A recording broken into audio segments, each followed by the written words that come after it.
Today we're going to learn about a Salvadoran club. This is Club Deportivo Futbolistas Asociados Santanecos, just known as FOS for short. The club was founded in 1947, with this kit from 2022 being a special 75th anniversary kit. It's a special one to me because it took me a long time to find a kit from them that I really liked. And this one I definitely love. The all red gives them their nickname El Rojo, as well as their current badge, the tiger in the middle, giving them their nickname Tigres. I like this one because it also uses the club's older badge on it instead of the current one. You can see it has the acronym FAS on it, 1947 below it for the founding year, and a star above for their 1979 Champions Cup victory within the CONCACAF region. Let's go back to their founding year by looking at their badge. As you can see, Santa Ana is across the bottom of it. That's the name of the city they're based in.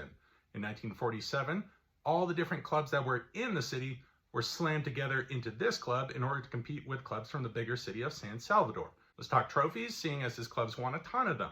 Along with that 1979 Champions Cup, they were runners-up in the same year's Copa Interamericana. Within El Salvador, they've won the league 19 different times. Seeing as they're one of the biggest clubs in the country, they have a good deal of rivalries as well, starting with the biggest one being with Aguila, club from San Miguel, this one being known as the country's Clásico. They also have rivalries with the other two of what I would call the Big Four clubs within El Salvador, those being Alianza FC and Luis Angel Firpo, the second one there being more of a 90s derby, seeing as the two clubs were at the height of their powers in the 1990s. The last rival is a local one within the city of Santa Ana, that's with Isidro Matapan. Within Salvadoran football, that combination of the Big Four are routinely the ones that compete for the title, with other clubs that are smaller sneaking in every couple years. When I talk about former players for a club, I generally try to talk about 3. I actually talked about 5 for Hibs recently. Today I'm going to talk about 1. Because there's really only one name you ever need for FOS, truly, and that is Jorge Gonzalez. This man you need to know for Salvadoran football, for North American and South American football, for world football, because this man was known as Mágico.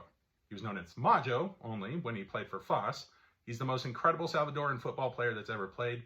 He was an immense dribbler. It seemed like the ball was just attached to his foot by a string. He used tricks of all kinds. It was just so much fun to watch. If you can find a highlight, do it, because this man was inspiring.